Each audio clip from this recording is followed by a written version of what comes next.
Welcome to Squirrel Trails. I'm David. I'm Al, and we're here to talk about audit, security, and compliance things based on articles that we're finding in some of the online journals this past week or so. Gives us an opportunity to find something that may be of interest to you and see which direction we can go, because it's probably not going to be straight, because after all, we are The Squirrel Trails. So, today's article is from The Intercept by Sam Biddle. Talks about the Ring Doorbell that Amazon sells. So this article brings up some interesting questions about Ring Doorbell and, in all honesty, any other external or even internal camera that you're being used around your houses and recording. In this case, where that brings out is that the Ring camera records what you're doing, and if you actually have authorized it, it will send the recording video to a data center where it's stored. Now the question is, who has access to that video that's been stored, and what have you authorized, and what could they be using that information for?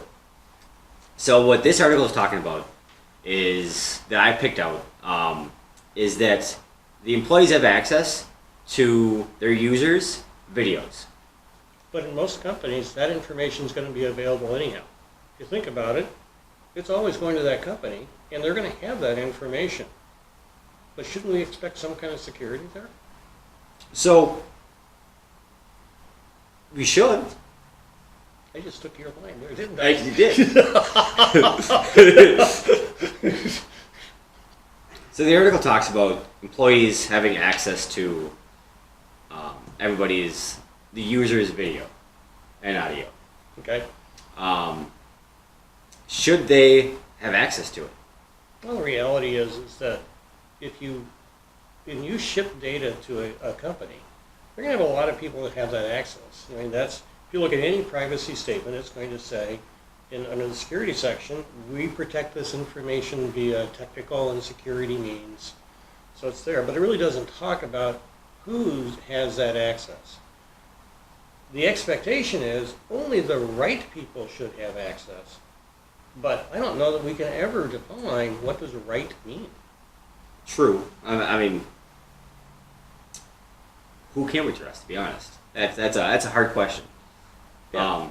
As an expectation, I would think that the video that's stored is only accessed if I allow someone to access it. That should be the expectation, because it's, in security environments we focus on what's called need to know. You should only the people that need to have that access should have that. But I will tell you, after auditing for 35 years, the reality is you'd be amazed at who has access to what within any company. So I had a person that was working for me. She was there, had 5 or 6 different jobs before she came to work for me. And as I'm reviewing her access to say, hey, does she have the right access for what I need for the internal audit function? I'm looking, and she has the ability to authorize accounts payable transactions. She has the ability to create general ledger transactions, because this person held a lot of different roles around the company. So what generally happens is what we would call access aggregation. You get more access over time. Is anybody actually cleaning that up? That clearly wasn't happening before, because she had all this access. And how did it happen? The reality is, when she went from job 1 to job 2, she kept that access from job 1 because somebody was going to call her something. So one of the things that I found interesting is the employees were given access to customers' video and audio by their username, which is essentially the email address of that user. And so the employees from Ring and Ukraine had access to it. So why were they given access to it?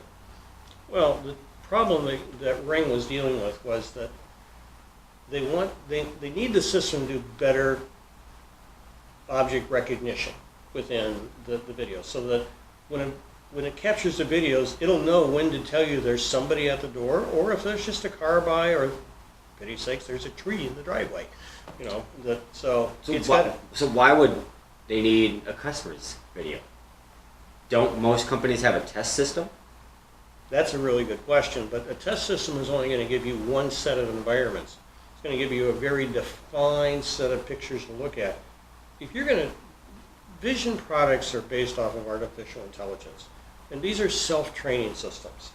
So you have to provide thousands and thousands of images to make this, I feel like a Carl Sagan video. But you have to provide thousands and thousands of videos and data points and answers for the system to be able to train itself to recognize that, in point of fact, that's a tree. So why couldn't they use the employees as a test subject? And they did for some environments. In fact, employees were occasionally commenting to each other about what they saw in the videos because, you know, it's on all the time and it's going to talk about who you bring home, So, what you see at the door. Not just the doorbell camera, but then internal cameras too? Yeah, all of that's available, you know, because with the Ring environment or with any security system, and this isn't just about Ring for pity's sakes. No. The reality is this could be happening with any home security system. You have to think about what's occurring with that. Is that all of that video's there, and when that camera's on, what's being recorded? And I have a buddy of mine actually had made his own security system using cell phones, a little DIY project, so he could view from his phone. And one night, his wife heard a voice, and someone spoke through the cell phone that was hanging on the wall, saying, "Wow, that's a big dog."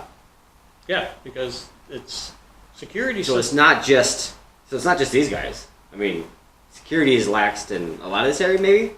Yeah, it's actually one of the problems I think in any security environment right now that you've got is particular home security or small business security.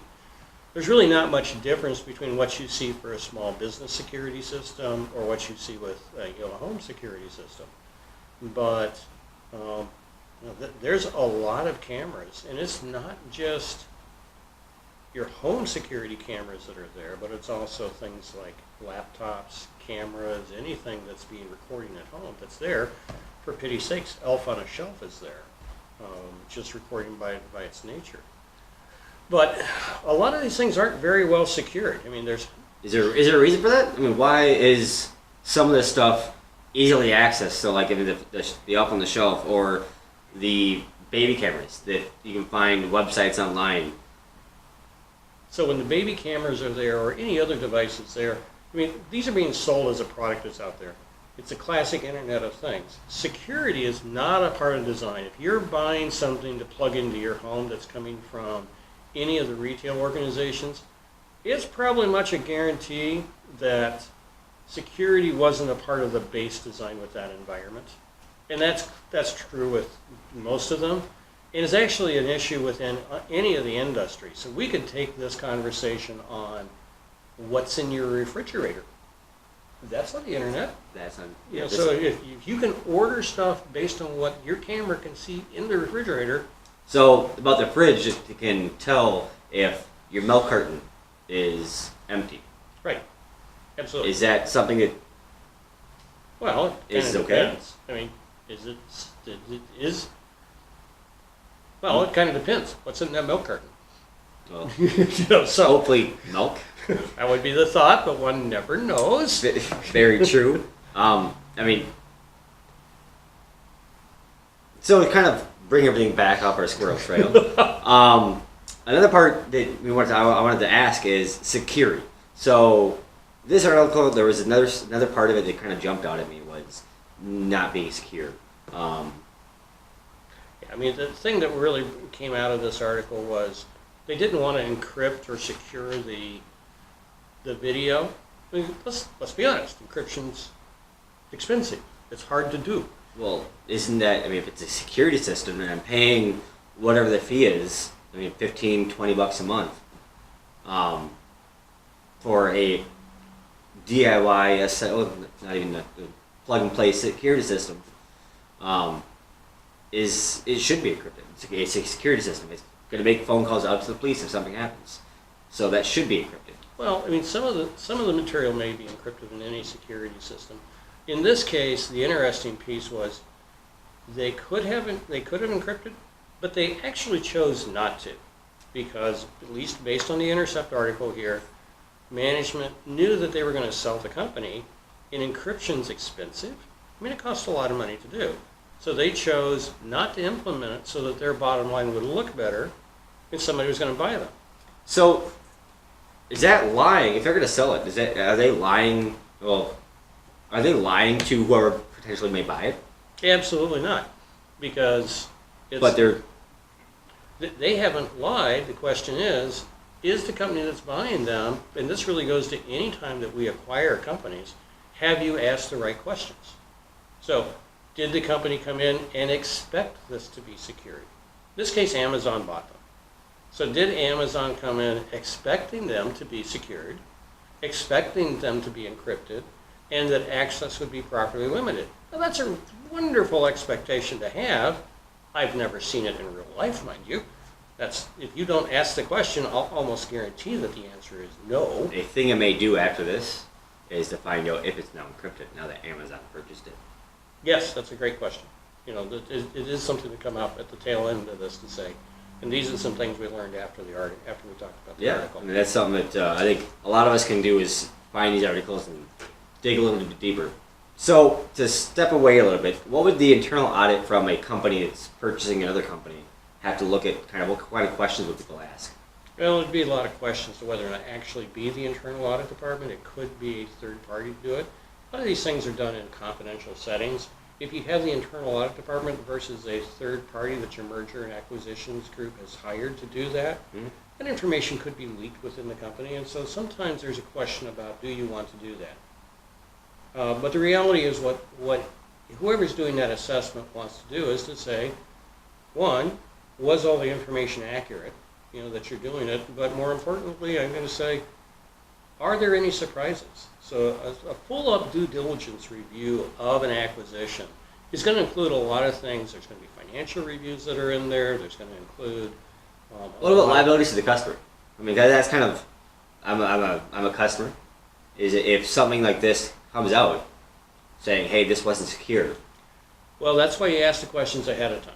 Because you want to understand, when you're doing that full-up review of due diligence, one of the things you're trying to ask are, what are some undisclosed liabilities that are going to be there? And some of those undisclosed liabilities are going to be legal. As an example, in this case, if the stuff wasn't encrypted, was there personal liability that Amazon could have as the acquiring company? Possibly.